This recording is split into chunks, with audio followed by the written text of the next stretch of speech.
Welcome everybody to a new series on the channel we're calling General Discussion here at RW Makes Magic. And today we're trying something different.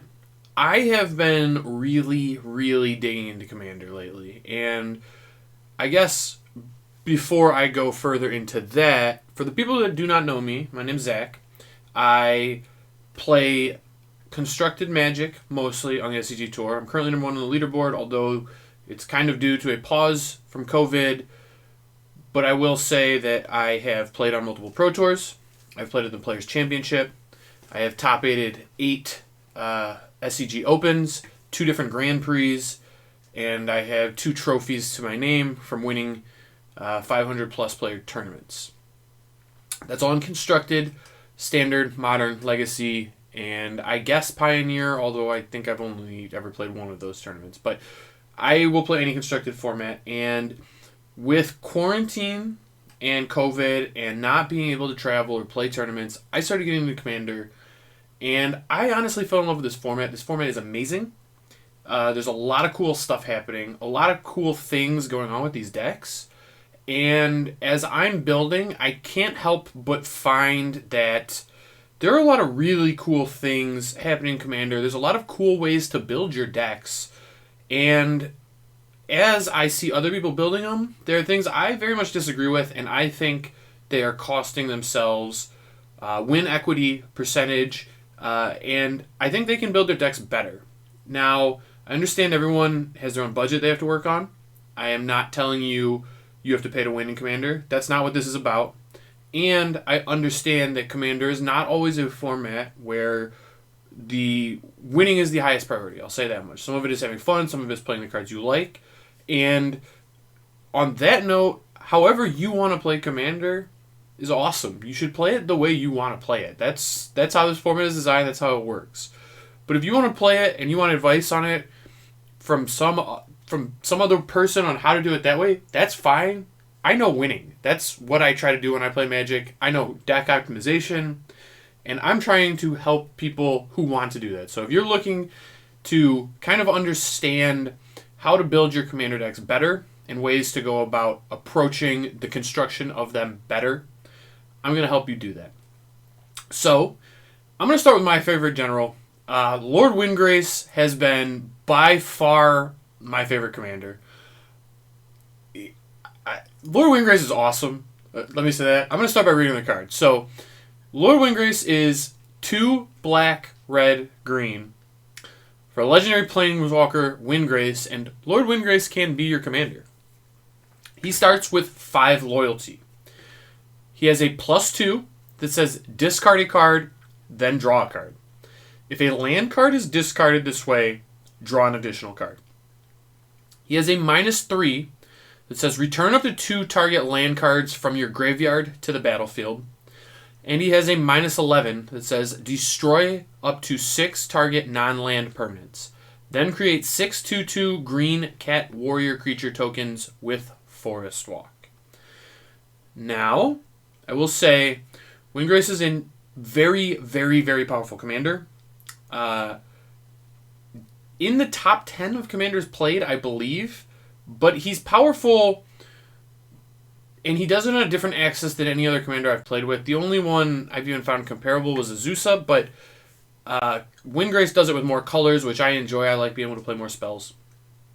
So let me get into kind of what Windgrace is doing and what he's asking you to do. Well, 1, he has a -11 that says destroy up to 6 target non-land permanents, blah, blah, blah. That doesn't matter. If you do that, that's cool, but it is not why we're playing this card. For all intents and purposes, you can ignore that text, and the card is still fantastic for Commander. So +2, discard a card, then draw a card. Looting effects in Magic are very powerful. I think for a long time they're very underestimated, but seeing more cards from your library is underestimated. It helps you find the things you're looking for, and it helps you put things into the graveyard that function better in the graveyard than they would in your hand, for example. So there's a lot of mechanics nowadays that can take advantage of this big time. Cards that have maybe a mechanic like Dredge, maybe a mechanic like Landfall that come back from the graveyard. Talking maybe like a Bloodghast. Cards that let you cast from the graveyard. You could see like a Past in Flames, like a Flashback. There's even Escape now from Theros Beyond Death. Another great thing to put in your graveyard with Windgrace. But Windgrace isn't really about these mechanics as much as lands. Windgrace says return up to 2 target land cards from your graveyard to the battlefield as a -3, and that ability does not say tapped, of note. That ability is broken. Your commander putting 2 lands into play from your graveyard is very, very, very strong. And it's kind of the perfect synergy with the +2 even. When it pluses 2, you discard a card, draw 2 cards. You're hoping you discard a land. Then you -3, and you get to bring back the land you discarded, plus hopefully another land you put there in some other fashion, right?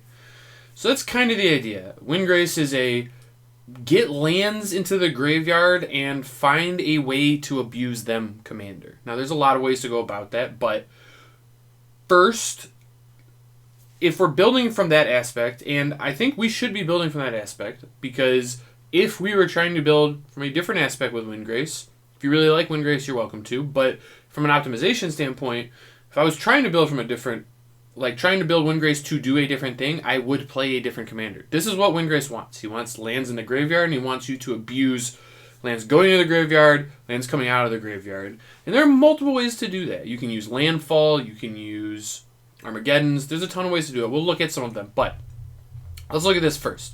So I'm on EDH Rec. It's going to give us a recommendation of tons of cards you might want to consider playing with Windgrace.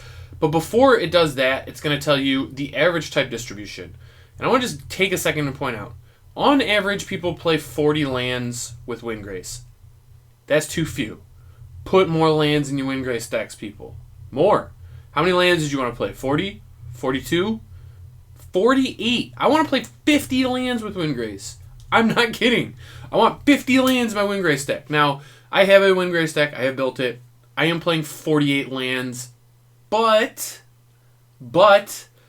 I'm playing 48 lands with cards like Life from the Loam, with cards like Expedition Map, that all they do is find more lands, things that draw more lands. I'm playing 48 lands with ways to find and play more lands. Cards like Rakdos Carnarium, which are kind of like 2 lands.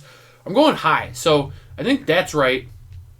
The rest of this just should be lower in the sense that you should just have more lands, so every other category should be slightly lower, but I don't really have a problem with any of the other breakdowns. I just think 40 lands is not enough for Windgrace deck. Get more lands in your Windgrace decks, people. Lands are great.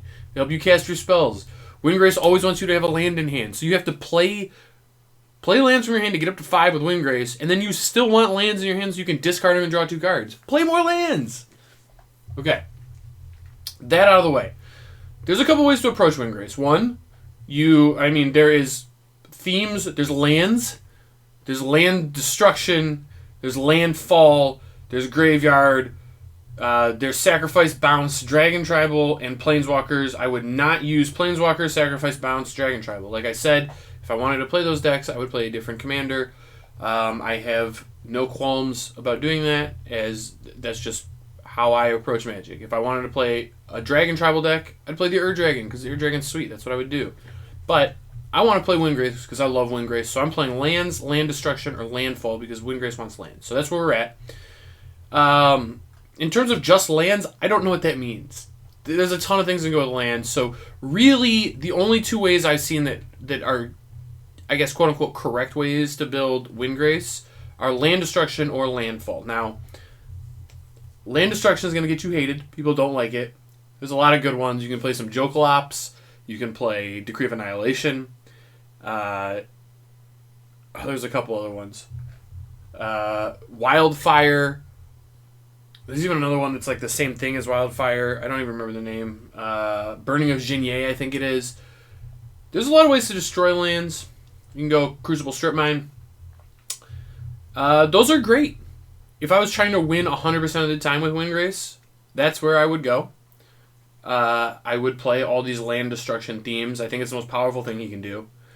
That said, it's not very difficult to figure that deck out. There's not that much mystery to it. You play a ton of lands. You play Crucible of Worlds. Anything that gets lands back from the graveyard, Windgrace does it. And then you play land destruction. Then nobody has lands and people hate you for it. if you don't mind it, if you like to be the bad guy, great place to go. Happy to do it. I've played my Windgrace deck like that. It was a lot of fun for me, not so much for other people. But let's look at some of the cards people play. I think the best way to do it in a general commander environment is landfall. So I'm going to be approaching this from the landfall perspective. Now, for the record, anything with landfall on it is going to be considered, but we're going to talk about decks or cards that are better than other cards in this deck. So here we go. Ancient Green Warden. This is a Crucible effect. Crucible effects are prime with Lord Windgrace. There's only about 6 you can play. 5, maybe? There is Ancient Green Warden, Ramanop Excavator, Crucible of Worlds, Renin 6, the Planeswalker, Life from the Loam, and Windgrace himself. So 6 Crucible effects you can play. There are some other cards that function like it, like a Splendid Reclamation, for example. But anything that puts lands from your graveyard into play is going to be excellent with Windgrace. I'll play all of those. Rada, Heir of Keld. I think Rada's fine. Getting lands from the top of your library is great. I'd be happy to do it with Windgrace. Rada's pretty budget, too, which is a point in her favor. But power level's not very high. Rada's the type of card where if you like Rada, you can play it, but wouldn't stretch myself to include it. Probably more budget builds. Scoot Swarm is a budget card, but this card is not a budget play. This card is busted. Almost every Windgrace deck should have this card now. This is a card that is cheap right now, will not stay cheap, and you should look at picking up. This is a commander staple forever. This card is broken. If you can enable landfall multiple times, it goes bananas. It gets so big. There's so many copies. And Windgrace is great at it. Windgrace can put 2 lands in a play with just a minus, so he's absolutely great.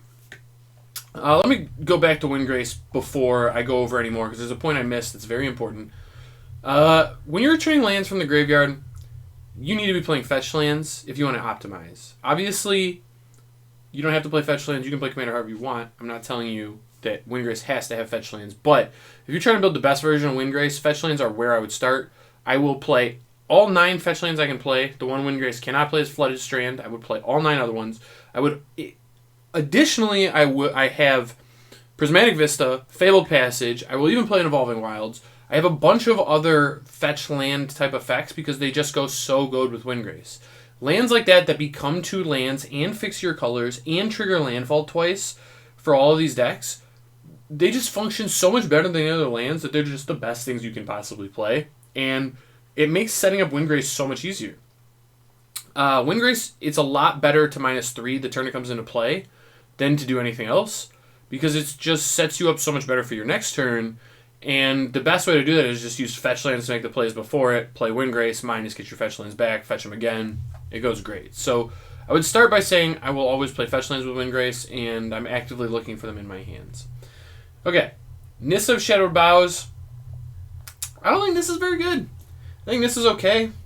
The plus doesn't really do anything. I guess it can kind of ramp you +1 mana, but not really all that good.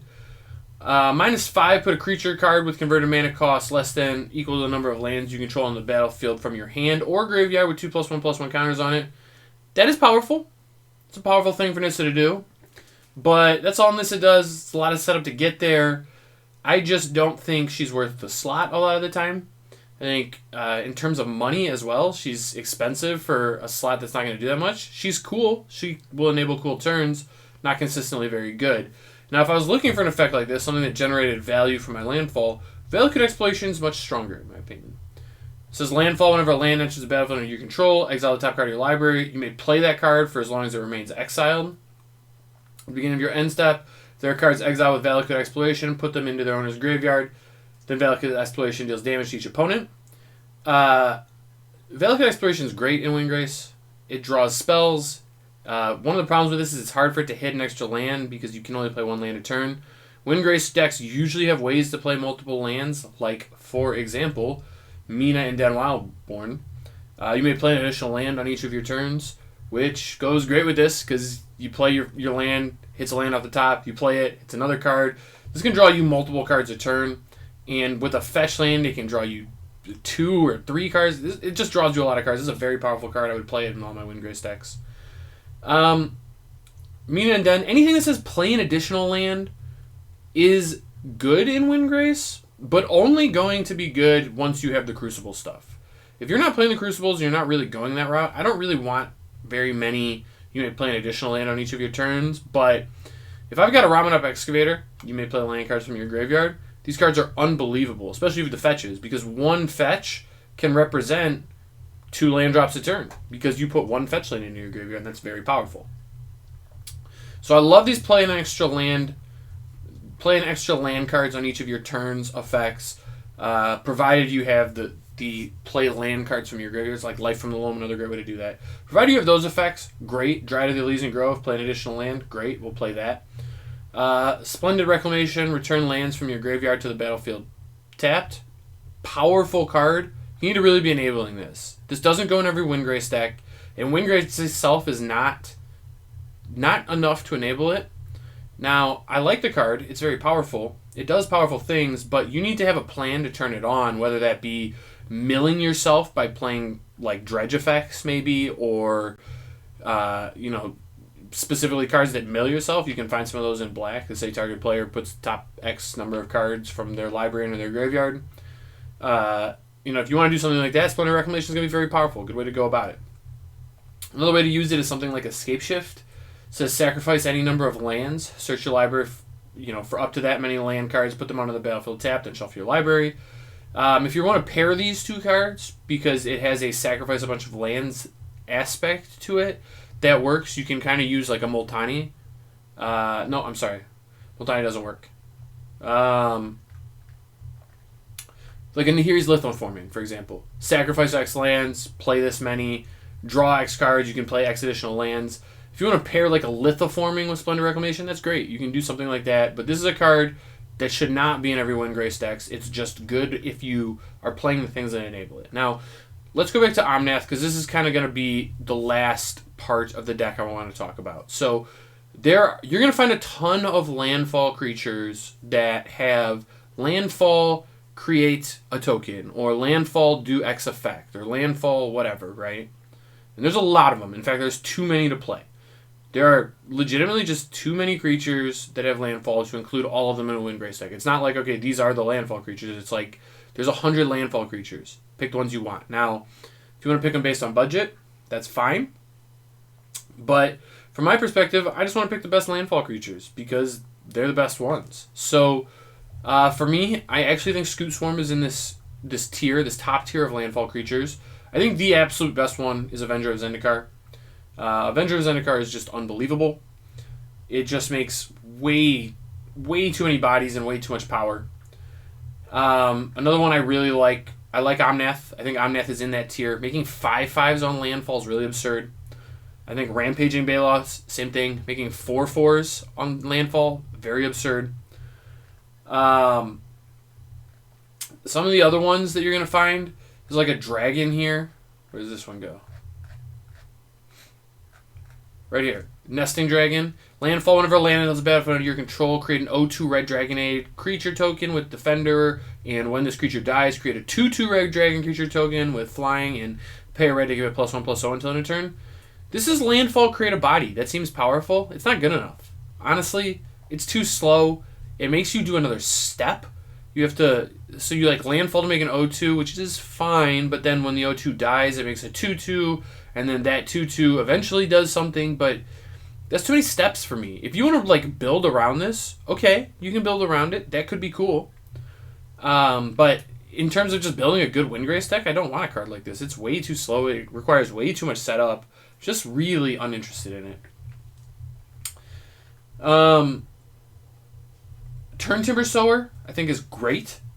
It says whenever one or more land cards are put in your graveyard from anywhere, create an 0/1 plant creature token. And I think it's great because it's cheap. It has an effect to return lands from your graveyard to your hand, which is powerful. But more importantly, it pairs well with Avenger of Zendikar, which I think every single Windgrace deck should have Avenger of Zendikar in it. It's just so good. It's just, I mean, this is just the finish you want. It's just the best one. So it pairs with that. So I'm a fan of Turn Timber Sower. Oracle of Moldiah and Azusa are extremely strong. You should definitely play them. Here's a landfall creature I don't really like, actually. Whenever a land enters Obnixilus. Whenever land enters the battlefield under your control, you may have target player lose 3 life. If you do, put 3 +1/+1 counters on Ob Nixilis the Fallen. Losing 3 life in Commander is just not a big deal. I mean, if you want to target one player, you want to get him out, sure. Ob Nixilis is going to be good at that in your Windgrace deck, but that's just not enough. I need material on the board. I need to draw cards. I need raw resources. Attacking somebody's life total, like even if you got 5 lands to enter in the same turn that Ob Nixilis is going to play, you did 15 damage to them. They still have 40 life. That's not even 50% of their life, and getting 5 lands in a turn is really hard. And then once you start targeting someone like that, they're going to start coming after you. Like, you put a target on your own back for the other player. They saw you attack them a bunch with Ob Nixilis. It's just not powerful enough to justify. I would never put this card in my Windgrace decks. I just am not about it. It's just not good enough. Phylath is like an Avenger of Zendikar, and I was really excited for this at first, but needing it to only be basics is tough. If your Windgrace deck has a lot of fetches and a lot of basics, and you were going heavy on like Evolving Wilds, Terramorphic Expanse, this card would be great. Happy to play it. If you don't have a ton of basics, you maybe have like 6 or 7, wouldn't play it, just not powerful enough otherwise. Sylvan Safekeeper is in 32% of decks. I think this card is hot garbage. I don't want this in any of my Commander decks, honestly. Maybe a deck like Tatiova. Maybe. That one's close. I guess having a sacrifice outlet for your lands can be interesting, but if you're playing it for the target creature you control gain Shroud until end of turn part, that's just not what Windgrace is about. Windgrace is about inevitability. Windgrace is about getting tons and tons of lands into play, and then casting giant things over and over, using card advantage to keep casting giant things. And protecting the one you just cast when you had to invest a card into it is just not enough, in my opinion. I'd just so much rather just cast the next thing. Like, I'd rather, like, if you gave me a choice between Sylvan Safekeeper and Phylath, I'd take Phylath every time, and I don't even think Phylath's that great, but, you know, if I get the choice, like, I'd rather just follow up my Avenger with a Phylath. It just sounds so much better to me because, you know, they killed my Avenger, sure, I'm out, but now I've got a Phylath that can start, you know, working with Avenger.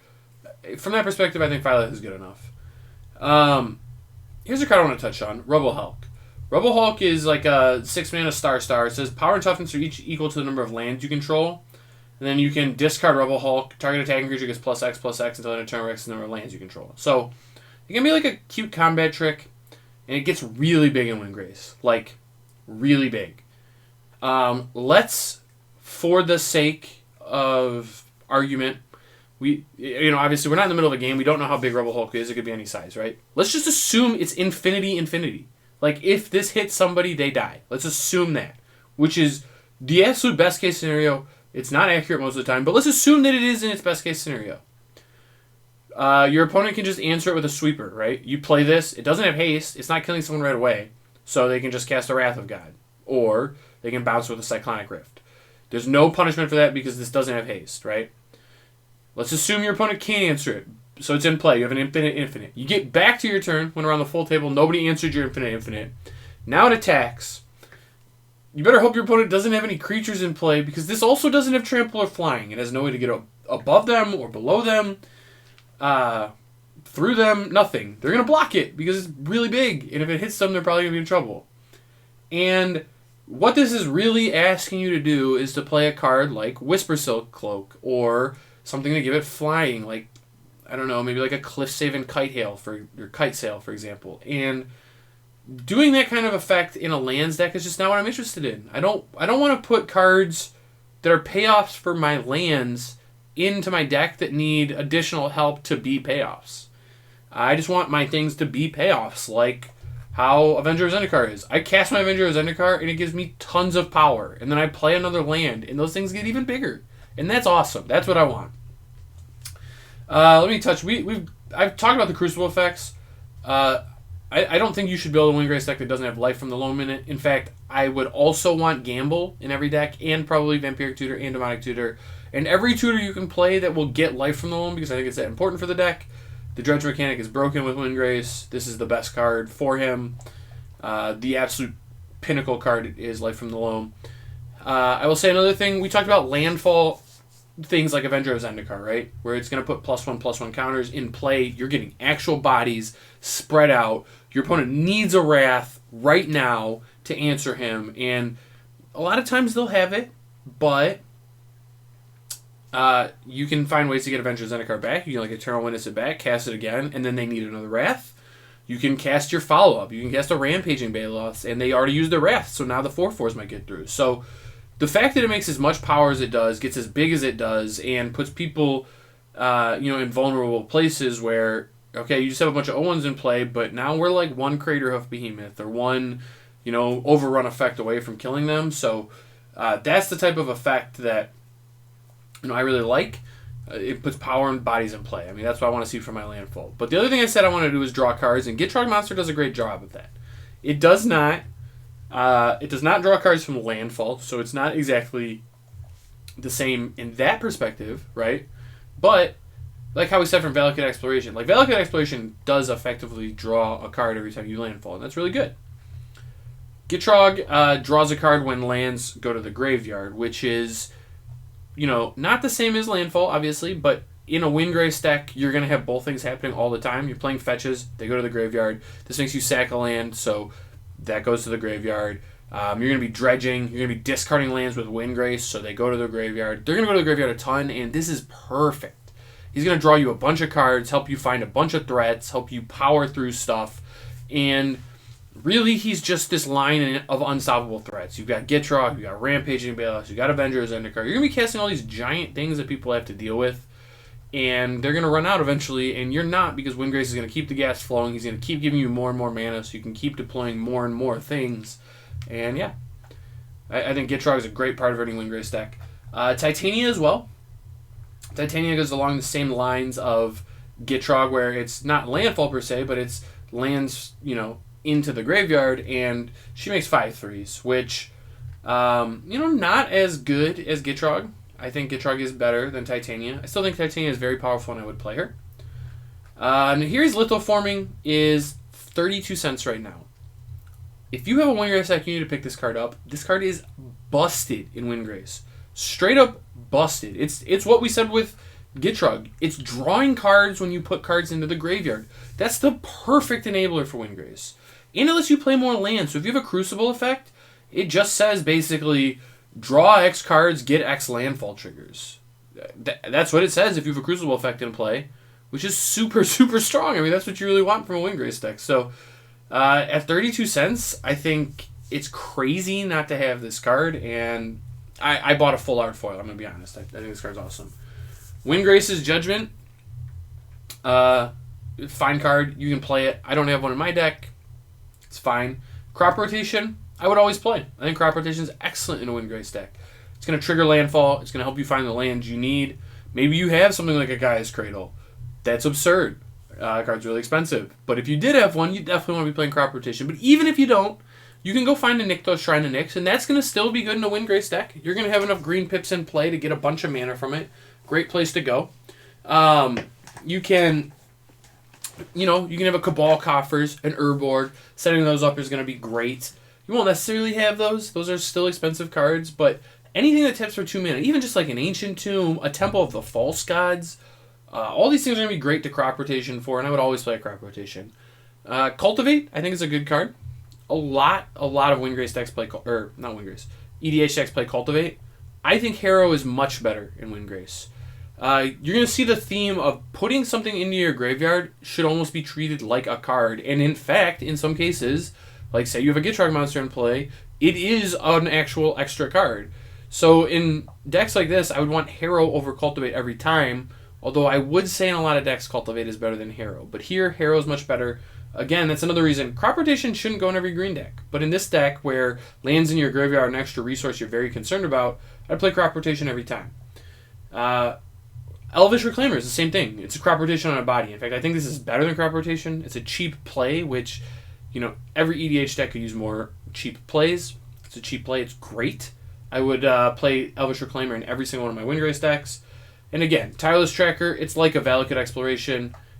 It gives you cards when you play lands. I'd have a Tireless Tracker in every single deck. Lotus Cobra is different. I said I wanted cards or bodies in play. on my landfall triggers.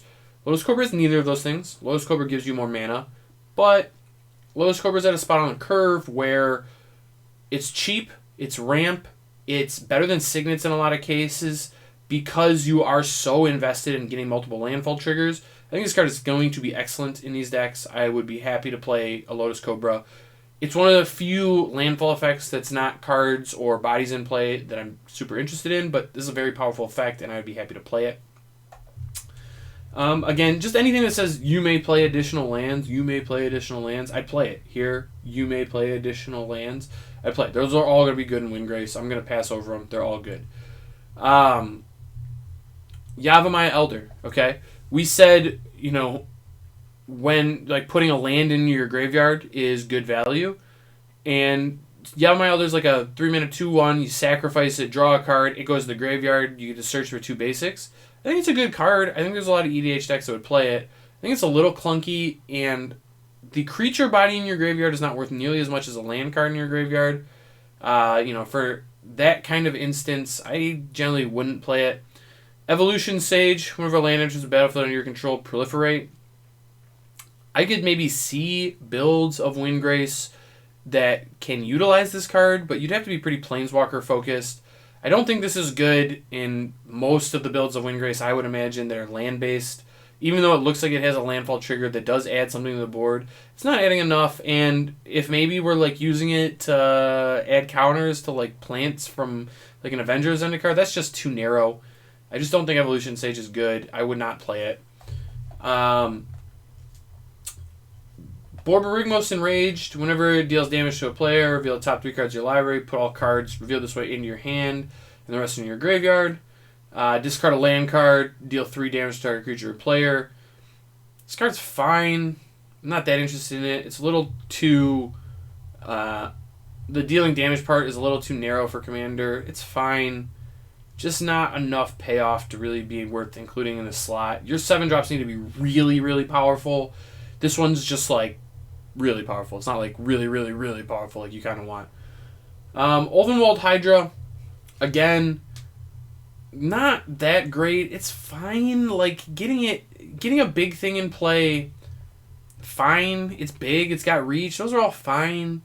It's just gonna die to a sweeper, unfortunately. This one at least is nice because it gets a land out of your library and puts it into play. This is not worth including under most circumstances.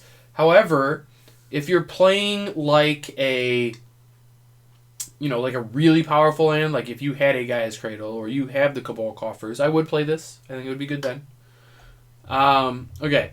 Crash of Rhino Beetles. 5-mana, 5/5 trample. Crash of Rhino Beetles gets +10/+10 as long as you control 10 or more lands. So it's a 5-mana 15/15 with trample, which is huge. It's really big. It's not big enough for Commander. Commander, things get gigantic. I mean, look, Crash of Rhino Beetles is powerful. It's big. You can get up to the 10 lands. That's not even that crazy.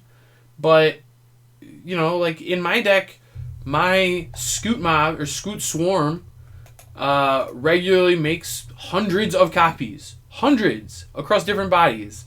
No one's blocking it, kills them. Avenger of Zendikar. I mean, it's not uncommon for this card to generate upwards of 50 power in my deck.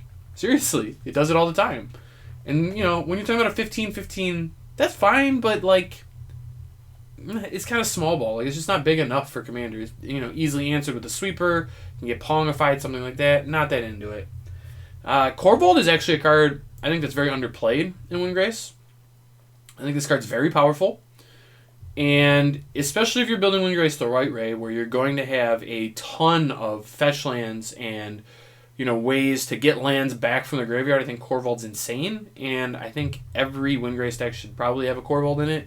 I think this card is a lot better than people think. It's also a really powerful general, so maybe you could look that way if you want to play this card. But I would play this in almost all of my Windgrace decks. Scoot Mob. We said Scoot Swarm was busted, right? At the beginning of your upkeep, you control 5 or more lands, put 4 +1/+1 counters on Scoot Mob. That's really slow, and the payoff is that you just get a big thing without evasion. I'm not into it. Get this out of here. Ashaya, Soul of the Wilds. Says, Ashaya, Soul of the Wilds, power and toughness are each equal to the number of lands you control. So again, gigantic. Non-token creatures you control are forest lands in addition to their other types. This card's a combo card. It's really, really strong. You just make infinite things with Scoop Mob. Well, once you get up to 6 lands. If you control 6 or more lands, yeah. So once you have 6 lands in play, and you almost have to if you have a Shia in play because it costs 5, and then once it's in play, it is a land. And you have the Scoot Swab. I guess there's like a weird scenario where you cast this off Artifact Mana or something. I don't know. But basically, this thing goes infinite with Scoot Mob. You just make infinite, like legitimately infinite creatures because each creature enters and then it's a land, so it triggers itself, and then it makes another thing, and that enters, and it's a land, so it triggers itself, and it just goes literally on forever. It would not work on Magic Online. There would be no stop. You would just make infinite things and crash the software. Same thing on Arena. Yeah, those things maybe shouldn't be together, but powerful card. I would play it in a lot of Windgrace decks, especially if you have ways to make tokens, like we said with Avenger of Zendikar, like we said with Turn Timber Sower. If you have stuff like that, I would definitely play a Shy, and it can lead to some really busted stuff. Living Twister, not a big fan of this card. Again, to small ball, returning lands to your hand, not as good as sacrificing them and putting them in your graveyard. Probably wouldn't play it. World Breaker I like. It's on the outside of most decks I build, but that last fringe of cuts. You're going to find you mill yourself a lot in Windgrace, and you put a lot of stuff in your graveyard, and if that's the case, being able to return a disenchant from your graveyard I think is really powerful. The body itself doesn't really matter, but it is uncounterable, so sometimes you just really need to hit some, a Smothering Tithe or a Rhystic Study. You just got to get those things off the board, and just being able to, mill yourself until you find your World Breaker is great. So I do like it from that perspective, and it's definitely something I would have in my toolbox of Windgrace decks. Bane of Progress, I think, is pretty close to a must-play in Windgrace. In fact, one of the things I really like about Windgrace is you get to break the symmetry of a lot of decks using artifacts and enchantments. And while you do have some artifacts or enchantments, you are extremely less reliant on them than other decks. You might have like a Crucible of Worlds, and you're probably playing a Soul Ring, but you're not really playing Signets. You're not really playing any of these other artifacts or enchantments that decks have a ton of copies of. You don't have Lightning Greaves. You don't have any of these things, and getting to play a Bane of Progress means you just destroy all of everybody else's artifacts and enchantments, and you make a giant thing. Like I was just talking down about giant things. Yeah, this gets really big, but that's not why you're playing it. You're playing it because it's 6 mana to destroy all artifacts and enchantments that everyone else has, and then you get this nice giant thing left over, and that's great, right? But you want to destroy all the other things. What else I would play? Dread Presence is a card I like. It can draw cards, so I don't think the rate's quite good enough, and it only works on swamps, which is a little awkward, but something I would consider. Nyx Bloom Ancient is great. That's a really powerful card. This is like a build around card. You do need to have stuff over the top of it. You need to have even bigger things to do, which a lot of decks will have, so it's not crazy from that perspective to play it, but you just need to keep that in mind, that this is the type of cards you need to have a plan with, because it's expensive. You get there, and then once you've gotten there, you make so much mana. So that alone is not going to win the game. You can't just float 1,000 mana and say I win, right? You need something else to do, which not that hard to find. But again, if you're going to put an Exclamation in your deck, have a plan for it. But definitely worth an include if you want to go that route. I think from a competitive standpoint, it's going to be great. Orcish Lumberjack, fine card. I don't like the things that are restricted to forest. That's my one issue with this, but it's really powerful ramp otherwise, so I think it's an interesting include. You need to build the deck more forest centric, but if you do, I like this. Klothys is not really a card I would play. I'm actually kind of shocked it's in 10% of decks. It's expensive, so it's not even like a budget thing. Yeah, I don't know. I don't really see this. Its graveyard hate isn't very effective in Commander.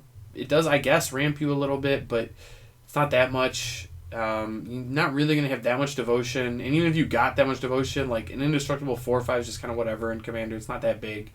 I don't know. I don't see it with Klothys. Again, Zendikar Incarnate, kind of the same thing. An Infinite 4, just not really worth it. Flame Blast Dragon is okay. when it attacks, you can fireball something, which, you know, a Windgrace deck is interested in having a place to dump a bunch of mana, but I think you're going to find better things. Like, Torment of Hailfire is way better. There's a bunch of, you know, Exsanguinate's going to be better. There's a bunch of just, like, powerful X effects you can play, and this having to wait a turn before it attacks is just not good enough, in my opinion. I'm going to mention Craterhoof Behemoth. Craterhoof Behemoth has almost no synergy with Windgrace at all, and I would still play it because this card's absurd. I have just found that when I'm playing green decks in EDH, that almost unanimously every single one of them should have Avenger of Zendikar and Craterhoof Behemoth. Almost every single one. Because these cards are just so much further above rate than every other card in these color combos for Commander that you should just be playing them. So, I like Craterhoof. It's weird because it's like not that, you know, it's not that great, but I would definitely play it. Or it's not that great with the strategy itself, but it is so powerful that I would definitely play it. Realms Uncharted is awesome. I want this in every single one of my Windgrace decks. Again, it's almost like a 3-mana draw 4. It's definitely going to give you 2 you want, but past that it's, you know, like a draw 4. Because it puts the lands in your graveyard, and then, you know, you get to put them into play with some effect. So, love this card. I would definitely play it in Windgrace. Beast Within's fine. I want like 1 Putrefy or 1 Assassin's Trophy or 1 Beast Within effect, but I don't really want more than that. But I'm happy to have the first one just to be able to take care of an annoying permanent. Again, like Bedevil, Crows and Grip, Consigned Death, all of these, I just kind of want the first one. If you're asking me which one I want, I'd probably say Assassin's Trophy because it's just the most flexible, hits any permanent, cheapest mana cost, you can easily do green-black. I don't hate a Beast Within. Beast Within's fine, but, you know, I don't want too many of these effects. Probably just play 1 trophy.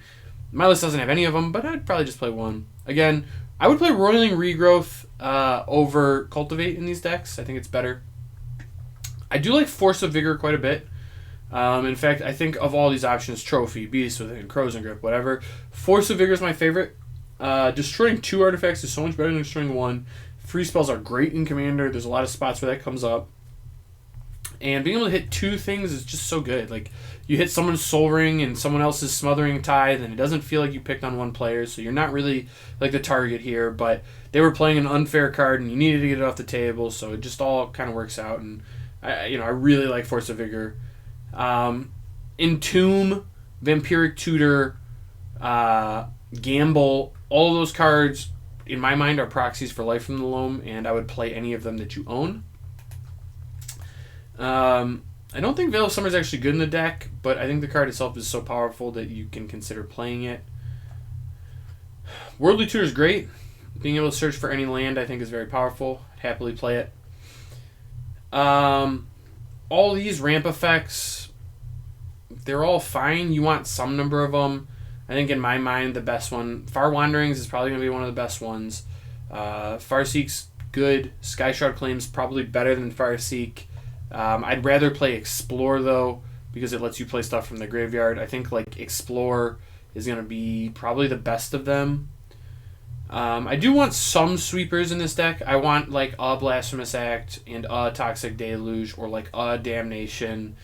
Probably only play, at most 2 of these effects, but I'm happy to have a few. You are not as fast as some decks. Some decks can get on the board way before you, so being able to find a sweeper with Demonic Tutor is going to be great. I would always play Demonic Tutor in every black deck. It's just so much further above rate than every other tutor that if you have this card, you should be playing it. Nature's Lore is another one of the better ramp things. I like Finalia Devastation a lot. It's a toolbox card that lets you find something that answers stuff like, say, a Bane of Progress, but it can also find your Craterhoof Behemoth or your Avenger of Zendikar, whatever piece you need to kind of find that win. But it also has the Anthem effect and is a place to dump a lot of mana in, so that versatility I think is very, very strong. I would always include a Finale of Devastation in my Windgrace decks. I love the card. Balaged Recovery is a pet card of mine. It's a land, which is so low cost, it's a tab green land, but you can also return target card from your graveyard to your hand, and that's any card, which I think is super powerful, especially if you have like a loam engine going, you're just loaming every turn. Just being able to get back like the Avenger that you milled or the Craterhoof that you milled or even like the Avenger of Zendikar that got wrathed away and you just want to cast it again. I love Balaged Recovery. I play it every time. Gamble again, you want that with loam. I think Vandal Blast is great. I would play it in Just about every red deck in the format, I think it's very powerful. Again, the Wildfire, Obliterate, Jokalops, all those cards are... they're very good, but you kind of have to decide how much you want your table to not like you, I guess I'd say. I think Aghanim Awakening is excellent. I think Escape to the Wilds is excellent. These are two cards I would definitely play almost every time. I would not play very many artifacts. I do have an Expedition map in my deck. That's fine. Happy to have that one. I think Amulet of Vigor is too cute. I don't really go there. Seer's Sundial's fine unless you draw some cards, but a little too expensive. I think this is more budget. Not something I'm super interested in. I do think Horn of Greed's pretty powerful. I would play Horn of Greed in Windgrace and Crucible, but those are kind of the only artifacts I'm really interested in. I guess I would play a Soul Ring just because it's so good, but I don't even have a Soul Ring in my Windgrace deck. I don't have a Mana Crypt. I could put them in there, but I just found that I'd rather just go totally on board with synergies, so it's just things that put lands into play and landfall stuff. But like I said, I don't have Soul Ring. I do have Exploration because Exploration is significantly better than Soul Ring in this deck, and there's not a lot of commander decks that can say they have a card better than Soul Ring in them. In this deck, Exploration is better than Soul Ring. It's the card you want in your opening hand more than any other card in the entire deck. It feels like the best card in the deck, and I play Burgeoning as well because it's the next closest thing to Exploration. Not as good as Exploration. I think some people will think Burgeoning is better. I don't think it is, but Burgeoning is still very good. So, I like a Burgeoning. But it's just kind of like, the second Exploration, the next one you can play. The rest of these enchantments... nothing that interesting. I really don't like very many of them, to be honest, and I don't play very many of them. Mending of Dominaria is very powerful. I would play Mending of Dominaria. And Sylvan Library is powerful, but not that good. I'd probably play it, but, I don't think it's crazy or anything. Rites of Flourishing is kind of interesting because it lets people play additional lands on their turns, but it hits the whole table. I think this is a fine one to play. It's kind of on the lower end of things, but I think that one's fine. Planeswalkers, I'm always playing Red and 6, and I'm almost always playing Nissa. The rest I probably wouldn't play. I think every Windgrace deck needs a Field of the Dead. Field of the Dead and Crater Hoof is enough to win a lot of games, and in fact, that is how my deck wins most of the time. Is you just put thousands of lands in play, one of them's a Field of the Dead, you make a ton of zombies, you cast a Crater Hoof, game over. That's it. Outside of that, I like lands that affiliate with the graveyard in some way, whether that be cycling, which is a really powerful way to do it. I like Lotus Field. It taps for 3 mana and then puts 2 lands into your graveyard, so it kind of feels like it draws 2 lands sometimes, which is really powerful. Dakmor Salvage I really like. It's a dredge land, so you get that into your graveyard, and then you can start returning it to your hand and putting more stuff in your graveyard, so you can kind of go even crazier with the Crucible effects. If you have a way to discard lands, like say a Windgrace, you can keep dredging every turn, which I think is really powerful. So I like having a Dakmor Salvage in these decks. I like having a Glacial Chasm. This card always feels kind of miser to me, but it's really good in Windgrace decks, so I would be happy to play it. Reliquary Tower, you have to have in Windgrace. I think this is non-negotiable. I would always play it in Windgrace. You just get so many cards in your hand sometimes because of how crazy, the Gitrog Monster or Windgrace's Plus or Nihiri's Lithoforming. There's a lot of effects that just go really crazy, and you're actually going to see if you watch one of these videos that I'm really down on Reliquary Tower in a lot of decks, but I think in Windgrace specifically, this is a must-play. I think Wasteland... I don't think Wasteland is in itself crucial. This is a pretty expensive card. I don't think you need specifically Wasteland, but every Windgrace deck I would play, I would have, a Wasteland or a Strip Mine or a Ghost Quarter, and I would probably play 2 or 3 copies of that effect. But, if you don't want to pay for a Wasteland, I'd be happy to play a Field of the Dead, or Field of Ruin, excuse me. Or, a Tectonic Edge even. Just any of those, Sacrifice, Destroy Land, get to replay it from your graveyard. Those are fine. I'll play them, and I like being able to hit some of your opponents' more unfair lands. I'm not trying to mana screw my opponents, strip mine them out or anything, but if my opponent has a Field of the Dead in play, I want to get that off the table because this card is not fair. Seriously, this card is $16, which for the record is way underpriced. This card is going to be $50 in 2 years, unless it gets a reprint soon, which it's from M20. It probably won't. So yeah, this card's gonna be expensive soon. I would want it. I want it in every single EDH deck. This card's so low cost. So yeah, I play Field of the Dead. They're great. Cabal Coffer's obviously great. It's a $70 card or whatever. Yeah, you're going to play it if you have them. If you don't, no big deal. I will play a Valakut in the deck. You don't have a lot of mountains, and you don't really have that many ways to trigger it. It really just kind of works with like Dryad of the Elysian Grove, or maybe you have a Prismatic Omen, and that's a small percentage of things, but like it's a land that taps for red, and you do have enough mountains to like maybe get 2 bolts out of it, 3 bolts maybe, and you know that's good enough for a tap land. Like it's good enough that like on its surface you can get like 2 or 3 bolts out of it, but really like when you have a Dryad it goes really nuts. So I'd play it. I think you should put Ancient Tomb in every single commander deck ever made. I own like 7 copies of this card. I owned none before UMA. I saw it got reprinted. I bought as many as I could because I want them for all my commander decks. Maze of Ith I don't like. Vesuva I think is a must play. This card's incredible. I'd play it in every single Windgrace deck I build. I think it's very good. These Thriving Lands are okay, but I think people overestimate them. I don't think they're very good. I'm not a huge fan of them. Lands that come into play tapped, I'm not a huge fan of. You're gonna find that you need a lot of like the best Windgrace decks have a lot of fetch lands, and because you have a lot of fetch lands, you need a lot of fetchable targets. So even though I have like 48 lands or 50 lands, you're playing a ton of lands. You're gonna find maybe 30 of them are like fetch lands and fetchable targets. And then you really don't have that much room for the other lands, so you're only going to play the best ones. And, you know, I really like some of these. I think you need a Field of the Dead. I think you want cycle lands. I think you want a few, like, sacrifice to destroy other lands. I think you want a few lands that tap for multiple mana, whether it be, like, Temple of the False God, Cabal Coffers. I think you have to have a Reliquary Tower. And, yeah, I mean, then you're going to find that you kind of run out of space there. So, after that, that's really all I play. Oh, Dust Bowl's a really absurd card. Yeah, your opponents might hate it if you play this one, but I would play it if you're looking to do as good as possible. Like I said, I don't really play these. I would play Mox Diamond. I think Mox Diamond's good. I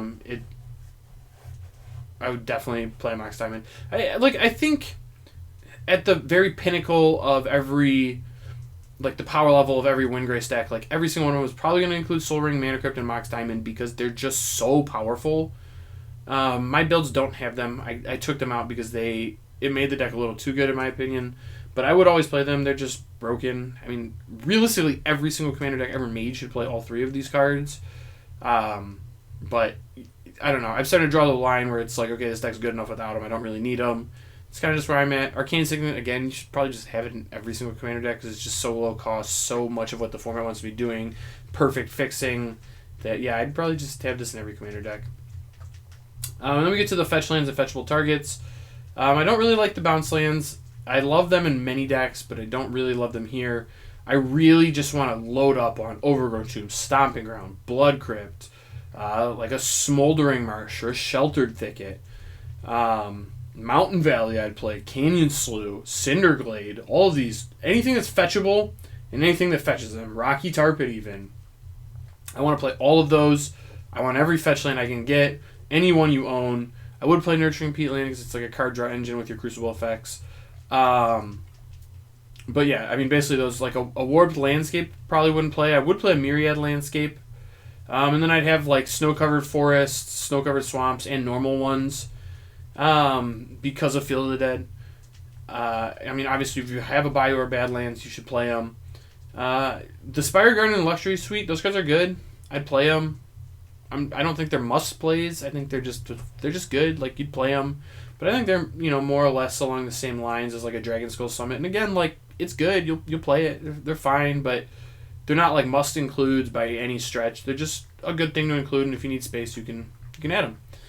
And that's what we got for Windgrace. Remember, let me know how much you liked this video. If it was something you enjoyed. Let me know if you've got any commanders you want to see talked about. You want to see me discuss what I like with them, how I would build them. If you want to give me a budget, we can work on that too. So, again, let me know. But that's all I got for Windgrace today. Remember, if you like the content we made here, please subscribe to the channel. Please leave comments. All that really helps me grow the channel. And with that, we'll talk to you next time. I'm joined by Kyle Balgamase. Welcome, Kyle. How are you? Raja Suleiman with Orzhov. Max McVitie. Congratulations, Brian DeMars. Zach Allen. I wouldn't be here without these guys, though. So. The champion of Proto Counter-Attack here, Relax.